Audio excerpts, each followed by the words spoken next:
I'm not talented enough to bullet journal. My spreads are ugly. I wish they looked like yours. Dude, no. Listen, I get it, okay? If we look at my first bullet journal from 2020 that I showed you in last week's video, the spreads were, subpar, for sure. But over the 4 years I've been journaling, I've learned to hone my craft and improve my art skills, and it's taken a long time for me to get to the spreads I have now. However, if you're a beginner, you don't want to waste that time. So today I want to talk about super easy and simple ways to make your spreads aesthetic with easy bullet journaling tricks. And we're talking about 5 different categories, and if you stick around to the very end, I'll give you a special bullet journaling tip that will elevate any spread idea. Let's get into it. So the first thing is headers. Here are 3 header ideas that I think are super easy, even beginners can do, but they look super adorable. The first one is bold or blobby fonts. There's so many different ways you can make your fonts eye-catching by just making them bubbly. Take your marker and write out the normal header like you would in your usual print, but then add some extra blobs around the edges and make the lines thicker. And even if you wanted to, you can kind of make them touch or overlap or like change the shape of each of the characters. So it's a more playful spread than just writing in your normal print.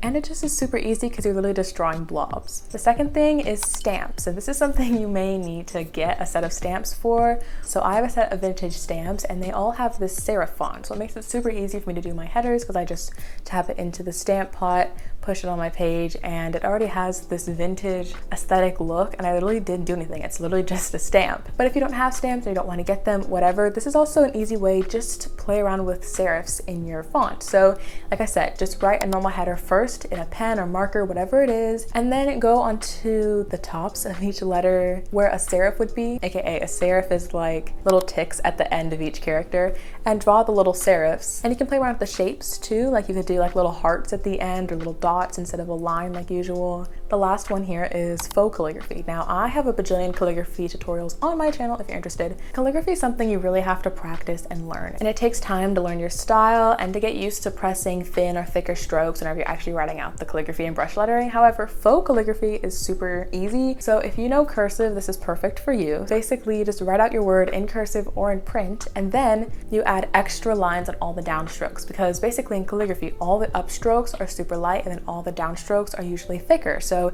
if you add an extra line around each of the downstrokes, it looks like calligraphy. I think this is super fun to play around with, and there are a million opportunities of what you can do. The next category is borders and line art, and let me tell you, this is such an underrated thing. I can't stress this enough. I got the idea from Lila Journals on Instagram and YouTube to start adding like dotted lines in my bullet journaling spreads instead of actual like solid lines. For example, if I'm drawing a calendar, instead of just drawing my line all the way down, I will let my pen skip a little bit so there are little gaps in the lines to kind of make it look dotted and less perfect. And this has elevated my spreads so much. I don't know how to explain it. I just love how it looks. It's not like a boring grid. It has texture to it. It's a little more delicate, and if you like squint your eyes a little bit, the little white gaps of the black lines almost look like sparkles. It's like super cute. So if you want to do dotted lines instead of straight solid lines on all of your boxes, I think that is so creative and something I don't see a lot of people doing. Besides just the actual like line art of the grids and stuff, you can also add random lines around the spread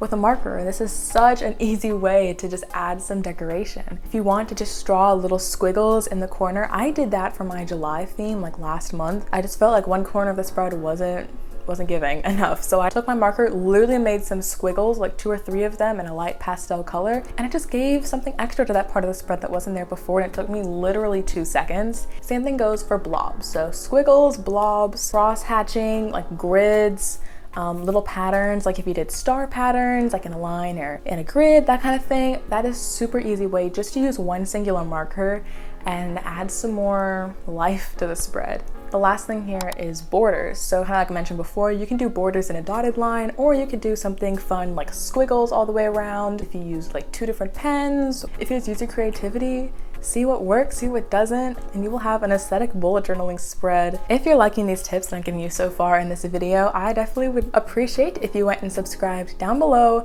My goal this year is to reach 10K on YouTube, and I post bullet journaling and productivity videos every week. So if that is something that you guys want to see more often, definitely go down and subscribe. This next tip is extra decorations. I guess that's what I want to call it, but basically this is taking aesthetic art pieces from external sources and putting them into your bullet journal so you don't have have to spend any time doing it yourself. For example, I love printing pictures off of the internet. I do that on Pinterest all the time. In fact, if you watched my August bullet journal setup from 2 weeks ago, you would have seen that I literally just used Pinterest pictures to decorate my spreads, and that was literally it. Like, that's what I use for the entire theme. So if you find a certain aesthetic that you like, or just certain drawings, like drawings of cats or drawings of flowers or pictures that inspire you in general, and save them from Pinterest or Google Images or whatever and print them out, put them in your bullet journal. This is a super easy way to give your spreads, you know, that art, that color, something interesting to look at, but you don't have to think about actually making it yourself. Another thing is paper ephemera. So this could include memo pads, stationery, scrapbooking paper, washi tape, stickers. This is all stuff that I love to use on layering bullet journaling spreads, but even if you're drawing in your spread, you have like a cover page, whatever, and it's missing something extra, add a little sticker, add a little washi tape, add a little scrap of paper to put in the corner or something to kind of give that spread 1, texture, 2, dimension, 3, more color and art that, again, you don't have to do yourself. I will admit sometimes buying extra stuff like this can be expensive, and I get maybe you don't want to buy a lot of memo pads and stationery paper, but use your resources. You can rip things out of magazines you don't read anymore, or newspaper snippets, or if you like play music or like old music, sheet music. I love doing that. I used to play violin, so I take sometimes the music that I didn't like playing and I will cut that up and put it in my bullet journal. You don't have to spend any money. Reuse, reduce, recycle. Look at us. If, however, you want to draw, like you're like, I got this, I have a little bit of time, I really want to make something myself, that's where this next section comes in, which is easy things to draw in your bullet journal. Even if my bullet journal theme isn't this thing, I will still add it to fill out that extra space with something that's super easy to consistently draw the same. So the first thing is obviously flowers and leaves. This will go with almost any bullet journal theme, or if it's not like a floral theme, you can always add leaves, like just a simple baby leaf or like a fern leaf, maple leaves, whatever it is. Super easy to draw. It's like a line and a couple triangles, and that's it. I also love to draw clouds. So obviously clouds are in the sky, so almost any theme can use clouds. So I like to draw little clouds, and sometimes I draw like little sparkles or wind wisps around them. I do it all the time, especially if you watched my December bullet journal theme and my January bullet journal theme, my last couple. You'll see clouds everywhere for literally no reason, except for the fact that I was like, that's an empty spot, let's draw a cloud, and it just worked. So you guys might think everything I do is intentional. Sometimes it just so happens to be the right spot, and I'm just like, you're empty, let's draw this here. The last thing is sparkles and stars and extra hearts, whatever. These are so cute. If something's too minimal, it looks a little boring, draw some sparkles randomly. Draw hearts, draw diamonds, draw flowers, draw circly blobs, like whatever it is, just little tiny speckles of things in like little arrangements, and it looks like sparkles. So easy. You don't even have to color it. Like, just take your line art and do it, and it looks super intentional, super easy. It takes like 5 seconds. I do this all the time.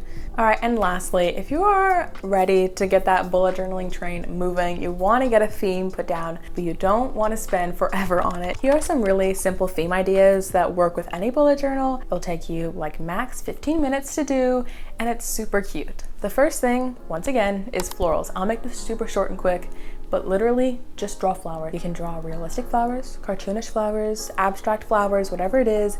It'll always look cute because nature is beautiful. It is always beautiful. Super easy. It's a great one. The next one is checkers and gingham. This is something that I've honestly been wanting to do more often in my bullet journal. If you have a dock red notebook, you can just use your marker and draw in between the dots on every other one to make a checkered design. My favorite part of water-based markers too is that they overlap and they're streaky, right? So you can use that to your advantage and just draw lines and cross-hatching, and where the two lines overlap, it gets darker.